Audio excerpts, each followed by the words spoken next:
یہودی جو مذہب ہے، نام جو ہے آپ یہودی سنتے ہیں، یہ دراصل حضرت یعقوب علیہ السلام کے 12 بیٹے تھے، ان میں سے بڑے بیٹے کا نام یہودا تھا۔ یعقوب علیہ السلام نبی ہیں اللہ کے، جن کا نام عبرانی زبان میں اسرائیل ہے، اسرائیل۔ ان کے بیٹوں کو بنی اسرائیل کہتے ہیں۔ وہ 12 بیٹے تھے یعقوب علیہ السلام کے، انہی میں سے ایک بڑے بیٹے یہودا تھے، یا بیچ میں کوئی ایک بیٹے کا نام یہودا تھا۔ اسی نام سے جو بھی بنی اسرائیل ہوتا اسے یہودی کہا جانے لگا۔ یہودی ایک قوم کا نام ہو گیا، وہ اب اس کو انگلش میں جیوز کہتے ہیں آج۔ جیوز یہ دنیا کی شریر قوم ہے، بڑی شریر قوم ہے۔ پہلے یہ لوگوں نے نبیوں کا قتل کیا ہے۔ ان کے بارے میں کیونکہ میں وہی باتیں کر رہا ہوں جو قرآن کہہ رہا ہے۔ اگر آپ کہیں گے بہت کٹر پنتھی ہو جائے گی تو پھر قرآن کو بھی بند کرنا پڑے گا۔ قرآن کہتا ہے یقتلون النبیین بغیر حق، یہ ناحق نبیوں کا قتل کرتے تھے۔ جب قرآن ان کی باتیں بیان کر رہا ہے تو میں کیوں نہ بیان کروں؟ یہ شریر قوم تھے، حق بات کو کبھی تسلیم نہیں کرتے تھے۔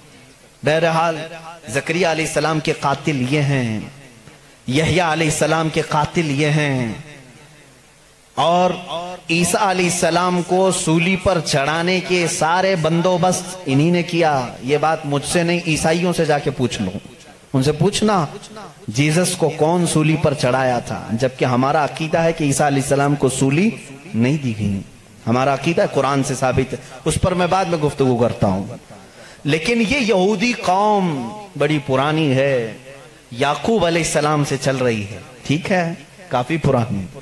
یہ مانتے کس کتاب کو؟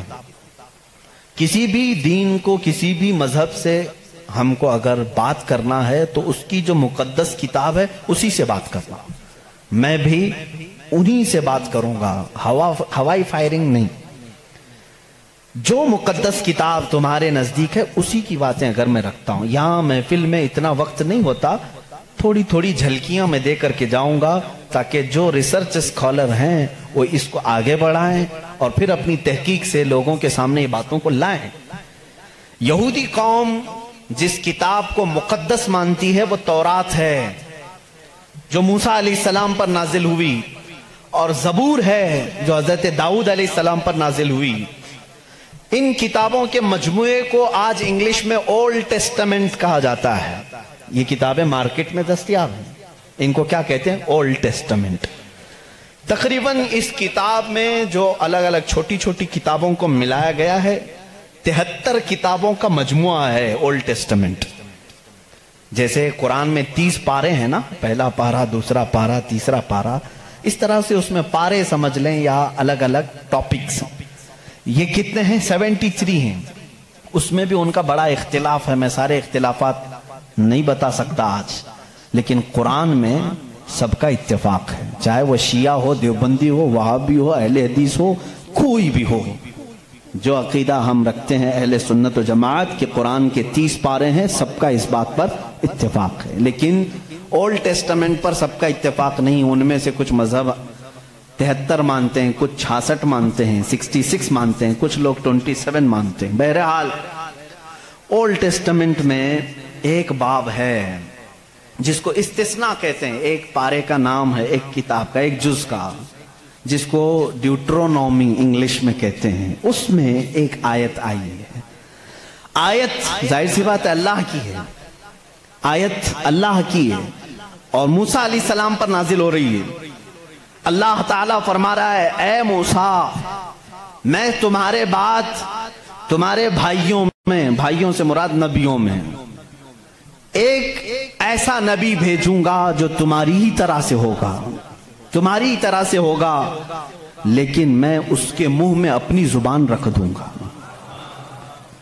اور دوسری آیت آتی ہے کہ وہ فاران کی چوٹیوں سے چمکے گا۔ یہ فاران کیا ہے؟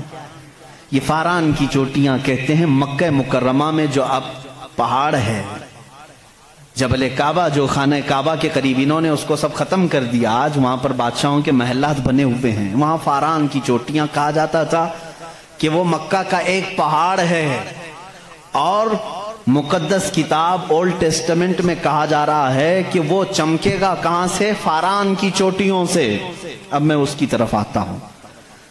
بیچارے عیسائی کہنے لگے کہ یہ جو بشارت آئی ہے موسیٰ علیہ السلام کو، اس سے مراد ہمارے نبی عیسیٰ علیہ السلام ہیں۔ یہ منہ میاں مٹھو بنتے ہیں۔ اس طور پر اللہ نے کیا فرمایا؟ اے موسیٰ میں تمہاری ہی طرح ایک رسول بھیجوں گا۔ تمہاری ہی طرح سے مراد کیا ہے؟ عیسیٰ علیہ السلام موسیٰ علیہ السلام کی طرح بالکل نہیں تھے، کیونکہ موسیٰ علیہ السلام کی ماں بھی تھے، باپ بھی تھے۔ عیسیٰ علیہ السلام کی صرف ماں ہے اور باپ نہیں ہے۔ اگر ماں اور باپ والا کوئی رسول ہے تو وہ محمد عربی صلی اللہ علیہ وسلم، میرے آقا کی ماں بھی ہیں، باپ بھی ہیں۔ موسیٰ علیہ السلام کی طرح عیسیٰ علیہ السلام نہیں ہو سکتے۔ یہ میں کرسچن سے کہہ رہا ہوں، عیسائیوں سے کہہ رہا ہوں، جو یہ کہتے ہیں کہ موسیٰ کی بشارت میں ہمارے نبی کا ذکر آیا ہے۔ میں کہہ رہا ہوں نہیں، اس لیے کہ موسیٰ علیہ السلام کی شادی بھی ہوئی تھی، بچے بھی ہوئے تھے۔ عیسیٰ علیہ السلام کی شادی بھی نہیں ہوئی، بچے بھی نہیں ہوئے۔ وہ 33 سال کی عمر میں آسمانوں پر اٹھا لیے گئے۔ لیکن اگر موسیٰ علیہ السلام کی طرح شادی اور بچے والا کوئی رسول ہے، وہ محمد عربی صلی اللہ علیہ وسلم۔ شادی بھی کیا ہے آپ نے، بچے بھی فرمائے۔ اور دوسری آیت جو موسیٰ علیہ السلام سے یہ کہی گئی کہ وہ فاران کی چوٹیوں سے چمکے گا، میرے عزیزو اس کا مصداق کوئی دوسرا نبی ہو ہی نہیں سکتا۔ میں آپ کو تاریخ بتاؤں، فاران کہاں ہے؟ مکہ میں ہے۔ آدم علیہ السلام سے لے کر حضور اکرم صلی اللہ تعالیٰ علیہ وسلم تک 1,24,000 کم و بیش نبی آئے، لیکن ان میں سے ایک بھی نبی مکہ میں نہیں پیدا ہوئے سوائے محمد رسول اللہ کے۔ کوئی نبی مکہ میں نہیں پیدا ہوئے، صرف محمد عربی صلی اللہ علیہ وسلم۔ میرے آقا صلی اللہ علیہ وسلم 40 سال تک مکہ مکرمہ میں خاموش رہے، اپنے اخلاق و کردار کو اظہار کرتے ہوئے، لیکن 40 سال کی عمر کے بعد جب اللہ کی وحی آئی، قرآن کی آیتیں آئی، تو سب سے پہلے میرے آقا صلی اللہ علیہ وسلم نے پورے مکہ والوں کو ایک دعوت دے کر جمع کیا تھا۔ کہاں جمع کیا؟ یہی فاران کی چوٹیوں میں۔ یہ پہلا مجمع ہے، پہلا جلسہ ہے میرے آقا کا۔ اسی جلسے میں میرے آقا نے سب سے پہلی مرتبہ یہ اعلان کیا، اے مکہ والو، میں محمد اللہ کا آخری رسول ہوں۔ حضور اکرم صلی اللہ تعالیٰ علیہ وسلم کا یہ فرمان عالی شان ہی، جس کو موسیٰ علیہ السلام کی تورات میں کہا گیا کہ وہ فاران کی چوٹیوں سے چمکے گا، الحمدللہ وہ رسول فاران کی چوٹیوں سے جو چمکا وہ آج تک چمک رہا ہے۔ چمک تجھ سے پاتے ہیں سب پانے والے، میرا دل بھی چمکا دے چمکانے والے۔ برستا نہیں دیکھ کر ابر رحمت، بدوں پر بھی برسا دے برسانے والے۔ یا رسول اللہ میں مجرم ہوں آقا، مجھے ساتھ لے لو کہ رستے میں ہیں جا بجا تھانے والے، ہمارے تو روڈ پر ہی ہیں۔ بہرحال یا رسول اللہ ہم کو اپنے ساتھ لے لیں، جا بجا ہیں تھانے والے تو سمجھتے ہوں گے، اعلیٰ حضرت نے شعر میں ذکر فرمایا۔ بہرحال ایک اولڈ ٹیسٹمنٹ کی ایک ہی بات میں نے کہی، جیوز سے یہ پوچھیں جا کر کے کہ یہ ذکر آیا ہے موسیٰ کے بعد ایک نبی آنے والے، وہ کون سے نبی ہیں؟ ان کی یہ صفت بیان کی گئی ہے ڈیوٹرونومی استثناء میں، اولڈ ٹیسٹمنٹ میں یہ ذکر آیا ہے، وہ کون ہے، وہ کون سا رسول ہے، آخر تم ہی بتا دو۔ وہ آج تک نہیں بتائیں گے، وہ کہتے ہیں کہ شاید آنے والا ہے، اس رسول کے بعد اب کون اور آنے والا ہے، اب کون آنے والا ہے؟ چلو اس کو نہیں مانتے۔ دوسری بات میں کہتا ہوں، سلیمان علیہ السلام کو بھی یہ بہت مانتے ہیں۔ کون؟ جیوز، یہودی، جن کو انگلش میں سولومن کہا جاتا ہے۔ سولومن، حضرت سلیمان علیہ السلام کو یہ سولومن کہتے ہیں۔ ایک کتاب یہودیوں کے پاس اور مقدس ہے، songs of Solomon. Songs of Solomon کا مطلب حضرت سلیمان علیہ السلام جو مناجات کرتے تھے اللہ کی بارگاہ میں، وہ اشعار ہوتے تھے عبرانی زبان کے، جیسے ہم کہتے ہیں یا الہی رحم فرما مصطفیٰ کے واسطے، یہ دعا ہے نا۔ سلیمان علیہ السلام اس طرح دعائیں جو کرتے تھے، وہ سارے انہوں نے اس کو سانگس کہا ہے، اور اس کو جمع کیا گیا ہے سانگس آف سولومن نام سے۔ اس میں تو شک کی گنجائش ہی نہیں، کیونکہ حیرت اس بات کی ہوگی، وہ عبرانی زبان جس کو آج ہیبرو کہتے ہیں، اسرائیل میں آج بھی بولی جاتی ہے۔ یہ اسرائیل جو دیکھ رہے ہیں نا آپ، جو ناسور ہے، کینسر کا پھوڑا ہے پورے دنیا کے بیچ میں، یہی اسرائیل کی بات میں کر رہا ہوں۔ یہ آج بھی جو بولی بولتے ہیں وہ ہیبرو ہے، ہیبرو اس کو عبرانی کہتے ہیں۔ اس زبان میں آج بھی سانگس آف سولومن، حضرت سلیمان علیہ السلام کے مناجات میں یہ لکھا گیا ہے، سب سے پیارا، سب سے مبارک، سب سے شان والا، جس کی اللہ کے ہاں پہنچ ہے، جس کی اللہ کے ہاں مرتبت ہے، اس کا نام محمد ہے۔ یہ کون کہتا تھا؟ سلیمان علیہ السلام۔ اور نام لفظ محمد آج بھی موجود ہے، عبرانی زبان میں آج بھی لفظ محمد، اور اس کے ساتھ لفظ ام آیا ہے۔ ام کہتے ہیں بڑا محترم شخص جس کی سارے لوگ عزت کریں، سلیمان علیہ السلام کہتے ہیں وہ ام ہے، ام ہے۔ ام کا مطلب ہیبرو میں ہے سب سے زیادہ عزت والا، اور سلیمان علیہ السلام نے وہ کر کے بھی دکھایا۔ وہ تخت پر جو بیٹھتے تھے سلیمان علیہ السلام، اس تخت کو جب آپ حکم دیتے ہواؤں میں اڑ تو وہ اڑنے لگ جاتا، جہاں کا آپ کو سفر کرنا ہوتا آپ سفر کرتے تھے۔ اور وہ تخت ایسا نہیں کہ ایک اڑن تشتری ہے چھوٹی سی، بلکہ اتنا بڑا تخت تھا کہ آپ کے دائیں جانب 500 نبی اس زمانے کے بیٹھتے تھے، بائیں جانب 500 اولیاء امت بیٹھتے تھے، اور وہ تخت جب اڑتا آسمانوں پر ہواؤں کو اللہ نے ان کے لیے مسخر کر دیا تھا، اور وہ جس طرف حکم کرتے اڑتا تھا۔ ایک مرتبہ یہ بھی اسرائیلی روایات میں بھی موجود ہے، سلیمان علیہ السلام اڑتے ہوئے جا رہے تھے، یہی تخت پر بیٹھے ہوئے، اچانک آپ نے تخت کو نیچے اترنے کا حکم دیا اور سارے لوگوں سے کہا پیدل چلو۔ تخت اٹھا کر لے جایا گیا، پیدل چلنے لگے، بہت لمبا عرصے تک، لمبی مسافت پیدل چلنے کے بعد پھر آپ سوار ہوئے، پھر سب کو سوار کر لیا، پھر ہوا کو کہا کہ اس تخت کو اڑا لے جائے فلاں سمت میں۔ مصاحبین نے پوچھا اتنا لمبا، یہ اتنی لمبی مسافت آپ نے پیدل چلایا، صرف ورزش کرانے کے لیے نہیں؟ سلیمان علیہ السلام نے جواب دیا، میں اس لیے تخت کو نیچے اتار دیا کہ یہ وہ زمین ہے جہاں آخری نبی آنے والا ہے، وہ مدینہ طیبہ تھی، وہ رسول کریم صلی اللہ علیہ وسلم کی آخری آرام گاہ تھی، جہاں سے اوپر اڑ کر جانے کو بھی سلیمان علیہ السلام نے بے ادبی تصور کیا، اور اسی لیے وہ اپنے سانگز میں یعنی اپنے مناجات میں جو حضور صلی اللہ علیہ وسلم کے ساتھ لفظ ذکر کرتے ہیں وہ لفظ ام ہے، یعنی دنیا جس کی سب سے زیادہ احترام کرے وہ محمد عربی صلی اللہ علیہ وسلم ہے۔ آؤ جیوز، آؤ یہودیوں، پڑھو اس چیز کو کہ محمد عربی صلی اللہ علیہ وسلم کا ذکر سلیمان علیہ السلام نے کیا ہے، موسیٰ علیہ السلام نے کیا ہے۔ اب آتے ہیں، یہ تھوڑی سی جھلک ہے عیسائیوں کے اس دین میں جس کو آپ کرسچینٹی کہتے ہیں، کرسچن ہیں، ان لوگوں کا کیا دین ہے، کیا مذہب ہے، انٹروڈکشن کے لیے بڑا وقت لگ جائے گا۔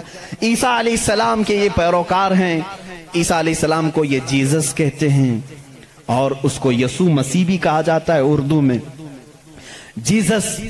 لیکن عیسائی بعد میں چل کر کے گمراہ ہوئے، شروع کے عیسائی گمراہ نہیں تھے۔ عیسیٰ علیہ السلام آئے دنیا میں اللہ کے رسول بن کر، اور جن لوگوں کو بھی عیسیٰ علیہ السلام نے تبلیغ کی وہ حق کی تبلیغ تھی، اللہ ایک ہے، میں اس کا نبی ہوں۔ لیکن بعد میں چل کر کے ہوا کیا، کچھ عیسائی گمراہ ہوئے۔ ان کو گمراہ کرنے والے بھی یہودی تھے، یہودی عیسیٰ علیہ السلام کو مانتے نہیں تھے، وہ گالیاں دیتے تھے، حضرت عیسیٰ علیہ السلام کے متعلق برے برے جملے کہتے تھے، کیونکہ وہ بغیر باپ کے پیدا ہوئے، لیکن وہ اللہ کی مشیت تھی، حکم تھا۔ لیکن مریم، سیدہ بی بی مریم جن کو عذرا کہا گیا ہے، ان کو کسی مرد نے چھوا نہیں، کبھی زندگی میں چھوا نہیں، لیکن پھر بھی وہ حاملہ ہوئی، کسی مرد سے نہیں، کسی نے ان کو ٹچ نہیں کیا۔ اللہ رب العزت نے جبرائیل علیہ السلام کو صرف حکم دیا، پھونک مارو۔ جبرائیل علیہ السلام نے پھونک دیا اور وہ حملہ ہوئی۔ اسی لیے عیسیٰ علیہ السلام کو روح اللہ کہا جاتا ہے، روح اللہ کہا جاتا ہے، وہ اللہ کی نشانی ہے۔ لیکن بعد کے عیسائی گمراہ ہوئے، یہ کیا کہنے لگے، نہیں، ان میں آ کر کے بھی انہوں نے ہی شرپسندی پھیلائی ہے یہودیوں نے، کہ نہیں، عیسیٰ جو ہے وہ در حقیقت خدا کا بیٹا ہے، مریم خدا کی بیوی ہیں اور عیسیٰ بیٹے ہیں۔ اس لیے کچھ لوگ ٹرائنیٹی کے قائل ہو گئے، تثلیث جس کو کہتے ہیں، تین خداؤں کو ماننا، یہ عیسائیوں کے دین میں آ گیا، یہ تین خدا ماننے لگ گئے۔ ایک اللہ کو بھی مانتے ہیں، دوسرے روح مقدس کو بعض لوگ، اور بعض لوگ بی بی مریم کو خدا کہتے ہیں، تیسرے حضرت عیسیٰ علیہ السلام جیزس گاڈ کہتے ہیں۔ مریم کو میری کہتے ہیں، میری بھی گاڈ ہے، اور اللہ رب العزت کو یہ فادر کہتے ہیں، گاڈ فادر کہتے ہیں۔ بہت سارے مسلمان یہ جملہ یوز کرتے ہیں، وہ ہمارے گاڈ فادر ہیں، فلاں گاڈ فادر ہے، ہرگز نہ استعمال کریں۔ اللہ کو باپ کہنا اسلام میں جائز ہی نہیں۔ لم یلد ولم یولد، نہ اس سے کوئی پیدا ہوا نہ وہ کسی سے پیدا ہوا، ہمارا عقیدہ یہ۔ لیکن عیسائی بعد میں گمراہ ہوئے اور وہ 3 خداؤں کا عقیدہ رکھنے لگ گئے۔ اب میں آ کر کے چلتا ہوں آگے۔ عیسائیوں کو اگر میں بتاؤں کہ تمہارے دین میں اصل بات کیا ہے جو عیسیٰ علیہ السلام کہہ گئے جو آج تم نہیں کر رہے ہو، وہ صرف یہی بات ہے۔ عیسیٰ علیہ السلام اپنے حواریین سے کہتے ہیں میں تمہیں ایک ضروری بات سناتا ہوں جس کو سننا ضروری ہے۔ اس کا حوالہ بھی میں دے دوں، یہ کہاں ہے، یہ بات کہاں ہے، کیونکہ میری باتوں کا ہو سکتا ہے ری ویریفیکیشن ہو، کراس ویریفیکیشن ہو، اور معلومات کرنے کے لیے میں آپ کو حوالہ دیتا ہوں، ریفرنس دیتا ہوں۔ عیسائیوں کی جو مقدس کتاب ہے اس کو نیو ٹیسٹمنٹ کہتے ہیں، بائبل بھی کہتے ہیں۔ اولڈ ٹیسٹمنٹ جو تورات ہے، نیو ٹیسٹمنٹ جو بائبل ہے۔ آپ سب کو یہ نالج ہونی چاہیے، معلومات ہو۔ عیسائیوں کی یہ مقدس کتاب بائبل یہ ایک نہیں ہے، یہ 4 ہے، 4 حصے ہیں اس کے، کیونکہ عیسیٰ علیہ السلام کے 4 شاگردوں نے لکھا ہے۔ بائبل کے 4 نسخے آج بھی مارکیٹ میں ہیں۔ بائبل متی کی جس کو میتھیو کہتے ہیں انگلش میں، بائبل لوکا کی جس کو لوکیو کہتے ہیں، بائبل مرکس کی جو عربی میں کہہ رہا ہوں اس کو مارکیوس کہتے ہیں، اور یوحنا کی جس کو جان کہتے ہیں، جیسے جان جوزف کہتے ہیں، جان ابراہیم کو ابراہم کہتے ہیں۔ یہ تمام وہی الفاظ ہیں جن کو انگلش میں تبدیل کر دیا گیا ہے۔ بات بہت سوکھی تو نہیں ہو رہی ہوں، آپ کے لیے یہ نالج کی ضرورت ہے، میں علم کے لیے یہ بات ضرور آج کرنا چاہتا ہوں۔ محمد ہمارے بڑی شان والے ہیں، میرے آقا صلی اللہ تعالیٰ علیہ وسلم کا تذکرہ آخر اللہ تعالیٰ پرانی کتابوں میں کیسے نہیں کرے گا؟ وہی اول ہیں، وہی آخر ہیں، تو اول ہمیشہ سے اس کا وجود دنیا میں رہے گا ہی رہے گا۔ تو بائبل کے یہ جو 4 نسخے ہیں، اب ان 4 نسخوں میں سے میں سب کی بات نہیں کروں گا۔ جو بائبل یوحنا کی ہے جس کو جان کہتے ہیں، جان جو بائبل ہے اس کے اندر یہ تحریر ہے، یہ آیت ہے جس میں عیسیٰ علیہ السلام کہہ رہے ہیں اے میرے حواریوں، اے میرے چاہنے والوں، میں تمہیں ایک وصیت کر کے جا رہا ہوں، وہ کرنا مجھے تمہارے لیے ضروری ہے کہ میرے بعد ایک رسول آئے گا جو تمہاری مدد کرے گا۔ لوگ مجھ پر الزام لگائیں گے، وہ میری پاکی بیان کرے گا۔ لوگ میری ماں کو برا کہیں گے، وہ میری ماں کو طاہرہ کہے گا، پاکیزہ کہے گا۔ اور میرے بعد ایک نبی آئے گا، تم سب اس کے انتظار میں رہنا اور اس کے انتظار میں رہنا اور اس کے تعاون میں رہنا۔ لوگوں نے پوچھا ہم اس کو کیسے پہچانیں، اس کو کیسے پہچانیں، وہ کہاں سے آئے گا، کیسے آئے گا؟ عیسیٰ علیہ السلام نے وہ بھی ہلکا کر دیا اور کہا اس کی ایک علامت یہ ہے جب تک میں دنیا سے جاؤں گا نہیں وہ آئے گا نہیں، جب تک میں دنیا سے جاؤں گا نہیں وہ آئے گا نہیں۔ پوچھا کیوں؟ کہا اس لیے کہ اس کے زمانے میں دوسرا کوئی نبی ہوگا ہی نہیں، کیونکہ وہ خاتم النبیین۔ اللہ اللہ، ان عیسائیوں سے قادیانیوں کو سیکھنا چاہیے، ان کا عقیدہ تو یہ تھا۔ عیسیٰ علیہ السلام یہ اپنے حواریین سے کہہ رہے ہیں جان بائبل کی کتاب، اس میں یہ تحریر موجود ہے، یہ عبارت موجود ہے، اور اس میں لوگوں نے پوچھا ہم اس کو کیسے پہچانیں، کیا ہیں اس کی نشانیاں کیا ہیں؟ تو ایک یونانی ورڈ ہے، آج بھی بائبل میں ہے، پیریکلیٹوس نام سے، انگلش میں اس کو پیریکلیٹوس کہتے ہیں۔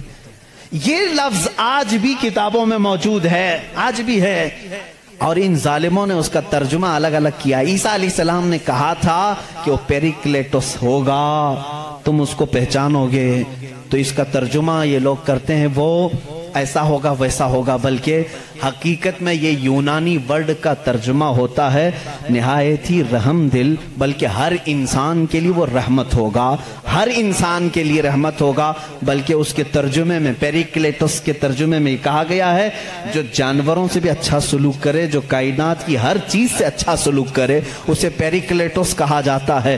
اب اس کا مصداق قرآن کی آیت میں ہے وَمَا أَرْسَلْنَاكَ إِلَّا رَحْمَةً لِّلْعَالَمِينَ، اس رسول ہی کو اللہ نے رحمت کہا ہے، جس کو عیسیٰ علیہ السلام کی اس بائبل میں کہا گیا پیریکلیٹس ہوگا، وہ رحمت ہوگا۔ عیسائی آج بھی لوگوں کو گمراہ کر رہے ہیں، ان کے بڑے، کیونکہ اگر وہ کہہ دیں گے کہ پیریکلیٹس رحمت والا وہ مدینے والا ہے تو ان کا دھندا بند ہو جائے گا، یہاں کون آئے گا پاؤں چومنے، سب کے سب پھر مدینے کا رخ کریں گے، اسی لیے چھپاتے ہیں، لیکن ہم بتاتے رہیں گے انشاءاللہ۔ عزیزان گرامی، عیسیٰ علیہ السلام کی پاکی بیان کرنے کی بات آئی، انہوں نے کیا نشانی بتائی؟ وہ رسول آئے گا، میری پاکی بولے گا، مجھ پر الزام لگائیں گے اور میری ماں کو گالیاں دیں گے تو وہ اسے طاہرہ کہے گا۔ آؤ میں آپ کو حضور صلی اللہ تعالیٰ علیہ وسلم کے زمانے تک پوری ہسٹری بتا دوں، 550 سال کی۔ عیسیٰ علیہ السلام کے ساتھ ہوا کیا؟ جب آپ 33 سال کی عمر کے تھے، یہودی دشمنی پر آ گئے اور ایسی دشمنی کیے کہ آپ کو قتل کرنے کا منصوبہ بنا کر آپ کے گھر کے ارد گرد آ گئے، یروشلم میں، جہاں یہ آج جا کر کے اس کو اپنی کیپٹل سٹی بنا رہے ہیں۔ عیسیٰ علیہ السلام کو وہاں پر انہوں نے گھیر لیا۔ رات کے وقت عیسیٰ علیہ السلام اکیلے تھے اپنے گھر میں، اپنے شاگردوں کو جو جو تعلیم دینی تھی سب دے کر کے بھیج دیا، اور حضرت عیسیٰ علیہ السلام نے کہہ بھی دیا تھا اب میں تم سے ملاقات نہیں کروں گا، کیونکہ انہیں بھی پتا تھا کہ اب کیا ہونے والا ہے۔ رات کے وقت یہودی گھر کے اطراف جمع ہیں، اس کے بعد ایک یہودی کو انہوں نے بھیجا کہ جا اندر دیکھ کر کیا عیسیٰ ہے کہ نہیں ہے۔ وہ اندر گیا، میرے رب کی حکمت دیکھیں، اللہ تعالیٰ نے عیسیٰ علیہ السلام کو اسی وقت آسمانوں پر اٹھا لیا، اور جو اندر آیا تھا اس کو عیسیٰ علیہ السلام کی شکل دی تھی۔ جو ڈھونڈنے آیا تھا عیسیٰ علیہ السلام کی آدھی شکل، چہرے سے لے کر یا پیٹ تک کی شکل اس کو اللہ نے دے دی۔ اب بہت دیر تک وہ باہر نہیں آیا تو باہر جو قتل کے منصوبے سے کھڑے تھے انہوں نے کہا اس کا کیا انتظار کریں، حملہ کرو، حملہ کرو، دھاوا بول دو۔ گھر پر سب گھس گئے، اندر آئے تو جوش میں ہوتے، جیسے آتنکی جوش میں ہوتے ہیں، انہیں پتہ ہی نہیں رہتا کس کو مار رہے ہیں کس کو جلا رہے ہیں۔ یہ اندر آئے، دیکھا پلنگ پر عیسیٰ کی شکل ہے علیہ السلام، اس کو پکڑا اور قید کر کے لائے، اسے مارا اور لا کر کے سولی پر چڑھا دیا، اس کو پھانسی دے دی۔ کس کو پھانسی دی ہے؟ اب سب کو معلوم ہونا چاہیے، یہ عیسائیوں کو بھی معلوم نہیں تھا، یہودیوں کو بھی معلوم نہیں تھا کس کو پھانسی دی، کیونکہ یہ بتانے کے لیے اب کوئی نبی ہی تو آنا چاہیے ہوا کیا تھا، اندر گھر میں ہوا کیا تھا کون بتائے گا۔ یہودی جلدی سے پکڑ کر لا کر پھانسی تو دے دیے، لیکن بعد میں ان کو خود کو ٹینشن ہونے لگا کہ ہم نے عیسیٰ کو پھانسی دی تو ہمارا آدمی کہاں گیا، جس کو چیکنگ کے لیے بھیجا تھا وہ غائب بھی ہو گیا، وہ کہاں گیا؟ اور اگر یہ ہمارا آدمی ہے، کیونکہ نیچے سے ہمارا ہی دکھ رہا ہے، پیروں تک اللہ نے بدلا نہیں تھا، آدھی شکل اللہ نے عیسیٰ علیہ السلام کی دی تھی، نیچے سے دیکھنے میں تو یہ ہمارا ہی لگ رہا ہے، اور یہ اگر ہمارا ہے تو پھر عیسیٰ کہاں گئے؟ اسی ٹینشن میں معلوم ہے 500 سال گزر گئے، اس ٹینشن میں 500 سال گزر۔ اب بیچارے عیسائیوں کو یہ بھی نہیں معلوم تھا، عیسائیوں کو کون بتائے گا، کیونکہ عیسیٰ علیہ السلام کے بعد سے لے کر ہمارے نبی تک بیچ میں کوئی نبی نہیں آئے، کوئی نبی نہیں آئے۔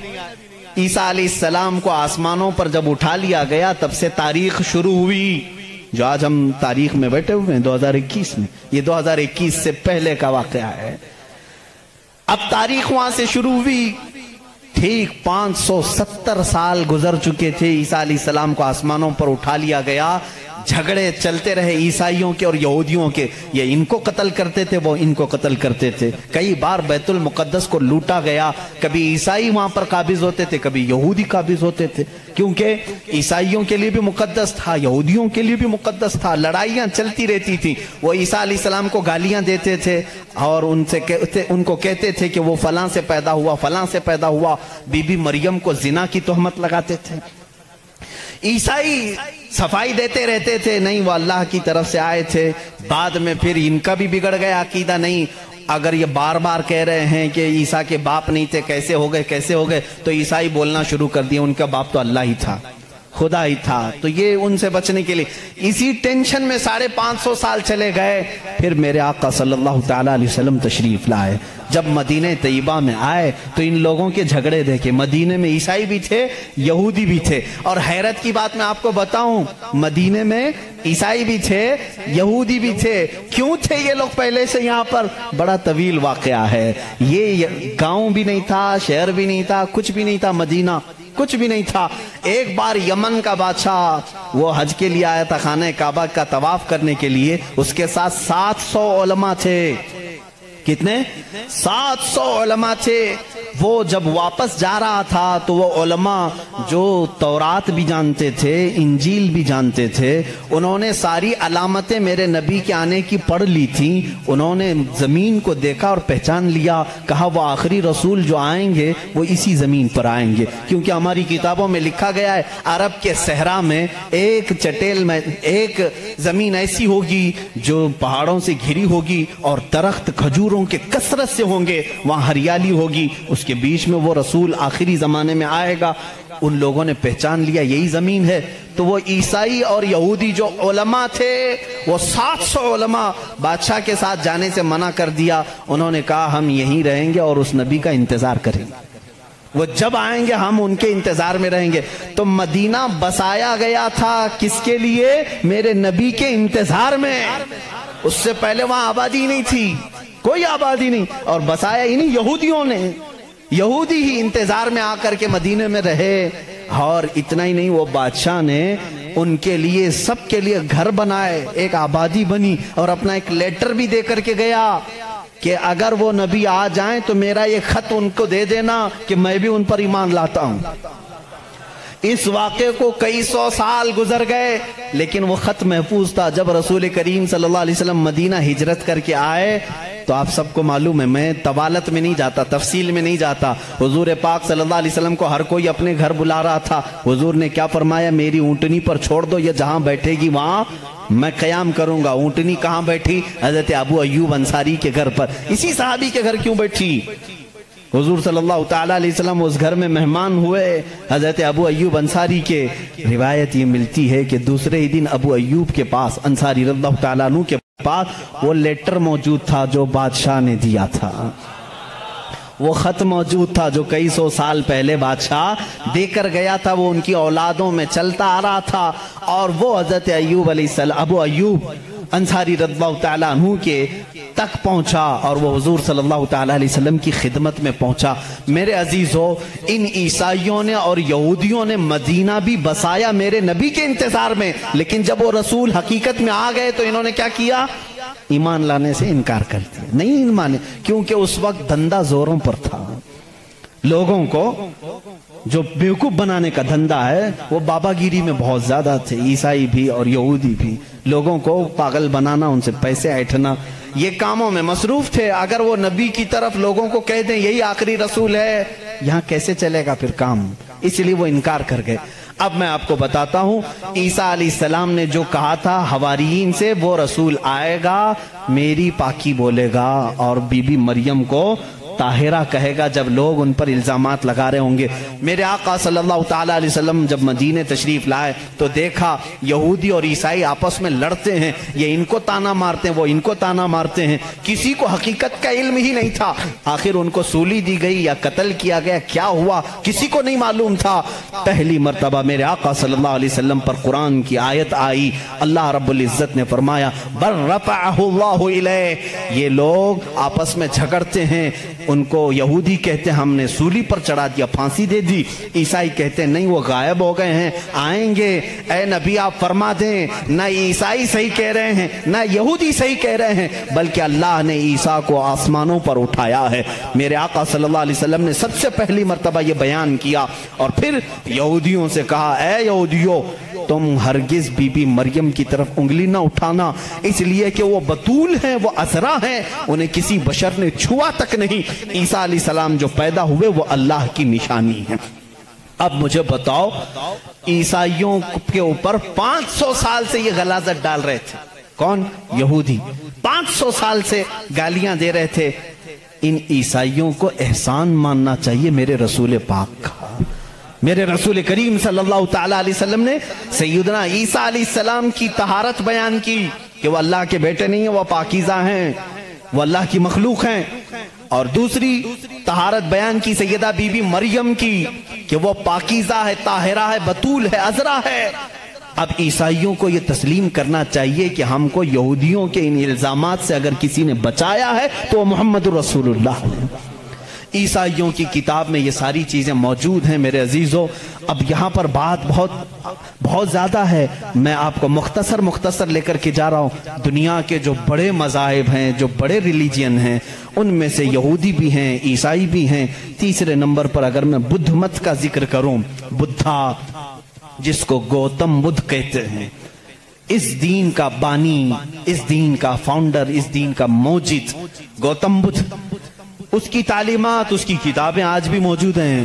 کتابیں جو دساتیر کہلاتی ہیں، گوتم بدھ کی کتابوں میں اخلاق زیادہ سکھائے گئے ہیں، تصوف زیادہ سکھائے گئے، دنیا سے کنارہ کشی زیادہ سکھائی گئی ہے. جیسے آج بھی گوتم بدھ کے ماننے والے یہ کہتے ہیں. عیسائیوں میں جس طرح فرقے ہوئے، اسی طرح بدھ مت میں بھی فرقے ہوئے. اس میں سے جیسے کچھ ننگے رہنے والے، کچھ لوگ کپڑے پہننے والے، کچھ پوری دنیا کو چھوڑنے والے، کچھ دنیا میں سے تھوڑا چکھنے والے، سب طرح کے ہوئے. لیکن گوتم بدھ کی جو تعلیمات تھی وہ دنیا سے کنارہ کشی کے لیے تھی.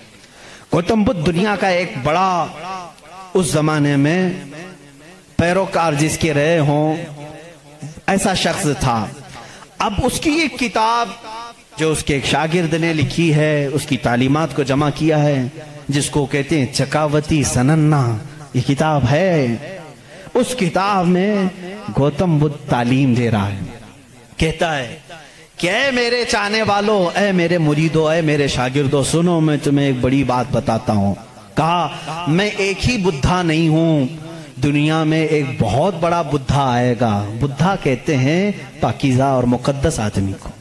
مقدس آدمی کو بدھا اس زبان میں کہا جاتا ہے. ایک اور ایک بڑا بدھا آئے گا اور وہ تبلیغ کرے گا. اس کی تبلیغ شروع میں بھی عروج پر ہوگی اور جب پھیلے گی تو ہزاروں کی تعداد میں ہوگی.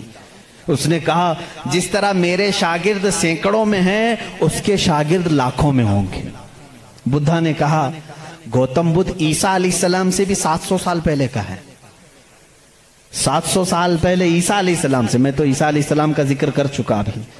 گوتم بدھ کی تعلیمات میں یہ ہے. کتاب آج بھی ہے چکاوتی سننا جس کا میں ذکر کر رہا ہوں، جس میں ایک لفظ اس نے کہا کہ ایک شخص آئے گا جو لوگوں کے دلوں کو بدل دے گا، لوگوں کو برے اخلاق سے نکالے گا، وہ شراب کو منع کرے گا اور وہ لوگوں کی جانوں کو بچائے گا، وہ عورتوں کی عزت کرے گا اور وہ نہایت ہی حسین و جمیل ہوگا.